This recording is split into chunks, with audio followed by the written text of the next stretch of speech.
Live and direct over Money's Car Stereo, man. My OG partner, Ra showed up. He came down to, man, get the last of the dying breed, man. The last one in the Bay. But we ain't gonna talk about that. That's G14 classified information over there. We're gonna let that go. Man, we on some bike stuff, man, and car stuff, man. I see you got both of the best of both worlds, man. I don't have a bike no more. Okay, you out the bike game. What's your new adventure? Where are you going to next on this? Just staying with the classic cars. Staying with the classic cars. You got a Skylark? Skylark and a Camaro. Well, yeah, we ain't gonna talk about that Chevy shit right now. We're gonna ask you about the Skylark world. You know, me and how we from the Bay, you from Frisco, now you in the O. But you know, what made you get a Skylark? That's the question. My cousin Elray had a '65 Skylark, and I was just like, we used to ride in it. Then I asked him what was so special about a '65 Skylark. He said that's the only year that it came with the taillights all the way across. All three across the back. Yeah, so that basically 65. Hooked you in because you was riding with the people who had one. Yeah. Because I noticed I go way back also, and East Palo Alto and Frisco, we kind of was similar. But when you went to Oakland, they drove a whole different car. Palo Alto, we had the Skylarks. When I grew up, era was if you didn't have a Skylark, you wasn't shit. You had to have a Skylark. That's all it was. Skylarks and Granadas. Yeah, and the Granada. We had a Granada. I had one. Okay, I copped out. I had like two of them, but I had them. Yeah. But in Oakland, they was on Cutlass, Mustang, and what else was they was driving? Cougars. And Cougars. Yeah. And they had some Camaros mixed up in there. What? Yeah, and they had some Falcons. They were a bigger city than we was, so they had a mixture of cars. But my most cars still in my mind was the Cutlass and the Camaro and the Mustang and Cougar. So on your Skylark, which is the baby blue one, which is featured in one of my videos. What video was that? That was when we went to the car. We was hanging out at the First Friday videos. Mm-hmm. Man, so tell me about that Skylark, man. I see you got some chrome things on there or something. Yep, I went all the way out to Lincoln, California. What? To buy it. Just a shell. No motor, no training for $1,000. Oh, okay, but you cost way more to bring him back. Oh yeah. But it's the way you want it though, huh? Yeah, put a lot of time and money into a lot of years putting it together. To get it where you got it now. All cars ain't nothing but a money pit, but at least they hold their value to a certain extent. Crazy. So Harley Davidson versus car stuff, which one can hold its value a little bit better, the bike or the car? The car. Yeah, that bike depreciates as soon as you copy him. It's downhill from there. Don't let it fall over. It's a money pit. If you're trying to go fast, it becomes a money pit even faster. You know, because you're going to break something because it wasn't designed to do what we're doing it. Mm-hmm. But back to the motorcycle stuff. Since you say you switching from that to classic car thing, what has been your most...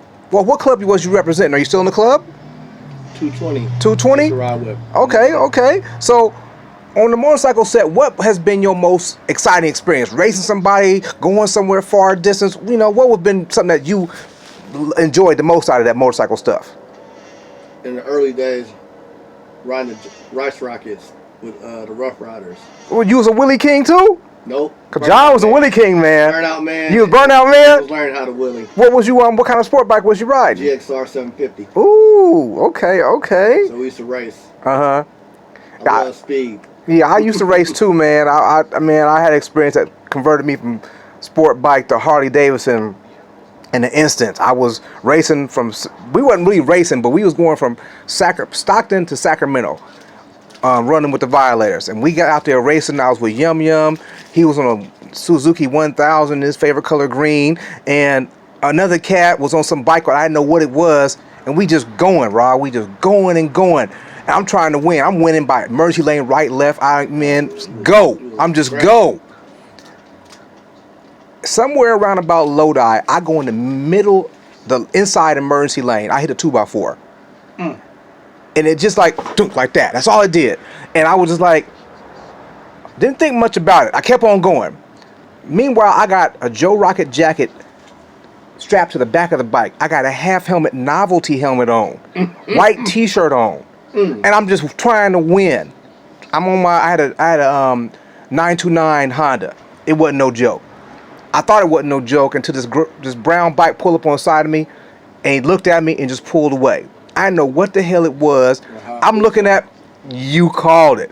I'm at 170. I looked at the speedometer and tried to twist for some more, and there was no more there. He rolled up on the side of me and pulled away. I was like, what the hell was that?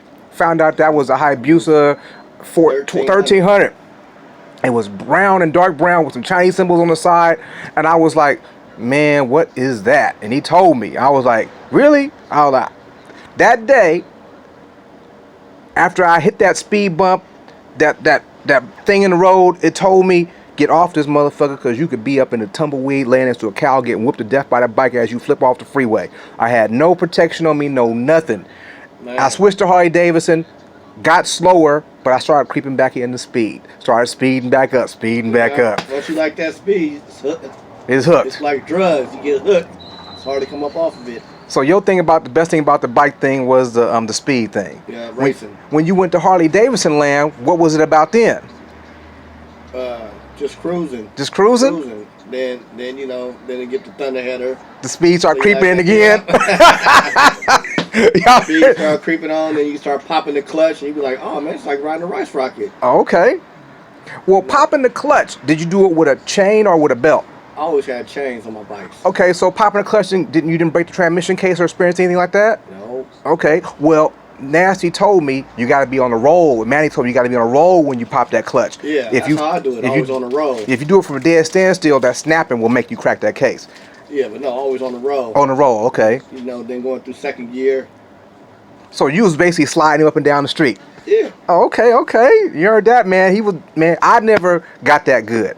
I got good by accidents. You see me a few times. We raced against each other. Yeah, we raced a few times. Yeah. You know what happened? Yeah. You know, I think you got me, but somehow the camera didn't work that day, and I couldn't put it out there. Yeah. I look at the camera; it was on stop, and I thought I pressed the button. It was a real. When I lose, I do put it out there, man. I did not. It was a camera malfunction. That's all I gotta say. But yes, I have lost. On the white bike, or was it the big money bike? It was a green bike, I think. It was a green bike. One you had the motor work done. The R motor. Yeah, the 120R. The 120R. Yeah, that motor. Yeah. So just nothing but a 117. Yeah, you was running good, you know. I was always in the middle class. I never was about win or lose. It was just the excitement of doing it. Mm-hmm. And if I win or lose, if it's on the camera, it's gonna get put out there. You know, a lot of times I win, a lot of times I lose, and I put it out there and I shake hands with people. We talk about shit next time, and we gonna do it again if we see each other again. Mm-hmm. You know, any given day I can win, any given day I can lose. You know. Oh, let me ask you this then. Speaking of winners. Who, in your opinion, had the longest winning streak? Fast Black. Fast Black? Yeah. Okay. Exactly. I think so too. Yeah. Still got the winning streak. Yeah, he's still climbing the ladder. Yeah. That's right. Y'all heard it. East Bay Drifters. Fast Black. That's my man. Okay, so what did you think about the most televised winning streak? Who would that be? Only one name comes to name if you said most televised. He damn near had his own TV show at that point. Dynamite from Rare Breed. Yeah, Dynamite from Rare Breed. He was a person, I believe, who was ahead of the curve on some stuff, on some motor work that other people didn't have when he came into existence going fast. Yeah, plus he had a bad top end. Yeah. That's what it was. Yeah. Reel you in at the end. Yeah, he reel you in at the end. Plus he had a mouth that, man, he could talk you, and man, that was a man, if you had to get in a case battle with that man, that would be the wrong person to talk to, because he would throw some shit at you, how you thinking about it after he even said it. You know, one time he said something about Laverne and Shirley. I'm like, where did nigga come up with Laverne and Shirley from? You know, I'm like, oh no, it's on one of my videos. He said some shit like that, and he could run his mouth. You know, I say run your motor, not your mouth, but he could do a little bit of both. You know. But that's my man Dynamite too, you know. If you know these names, it means we've been around a long time. For you new cats out there, this is Money's Car Stereo, aka Big Money Rob. Just talking with a friend who happened to come by the garage, and just letting y'all see what I see. Man, thanks for coming by, man. For sure. Hope to see you again out there on the set in the classic car thing, you know. I'm gonna get my Skylark in the game so I can hang out and be just like you, you know what I'm saying? I'm just saying, man. I see you driving that Impala down the street. But I ain't got the Impala. No. Oh, that Impala. Yeah. That's a long way before I get to the finish line. We skipped past the Skylark 4 times already. I know. So just give me the motor and training about that Skylark. He want my motor and training, people. Y'all saw that coal smoke blowing that one video I posted. I don't think I'll be able to do it unless I decide to go LS. 2 people in line. You the second person asking about that. If I do decide to eliminate it, you said you want the whole hookup. Yeah, the whole thing. I'm gonna let y'all know. Once again, Money's Car Stereo, we out here. Thanks for watching, peoples.